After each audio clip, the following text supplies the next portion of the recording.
a lot about what makes people do things. What makes us behave in certain ways, you know?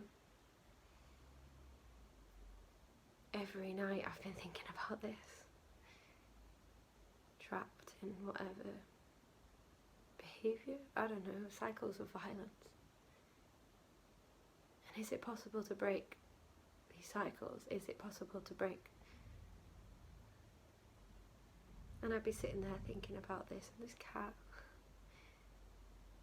this gorgeous cat with no tail would come up to my door, and I'd have the door open because, well, the garden looks, and she'd be terrified at first.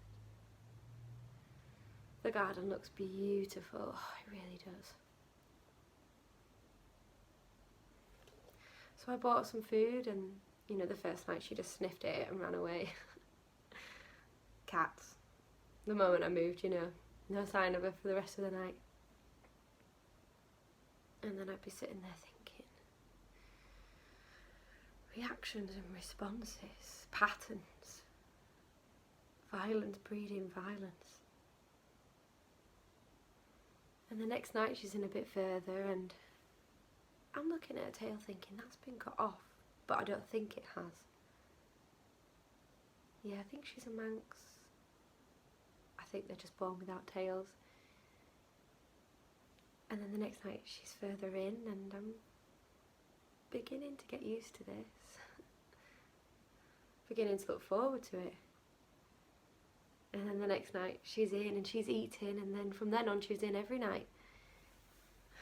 She's on my lap and she's following me around, and she's waiting on the window ledge for me when I get home.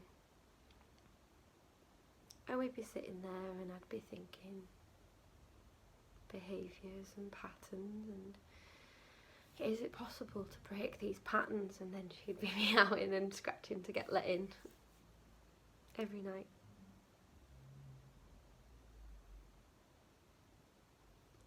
And then one night she scratches me out of the blue. You know, cats. Just a vindictive cat scratch. I mean, look. You see.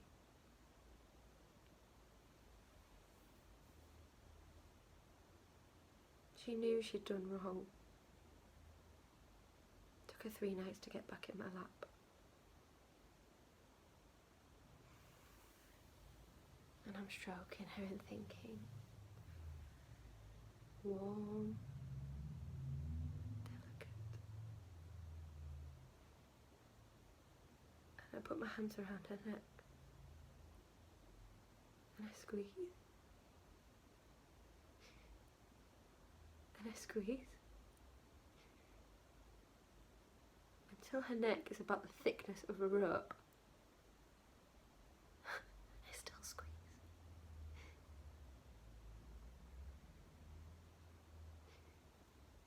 And I'm sitting there, and this is last night, with this dead cat in my lap. And I thought, I'd come and see you.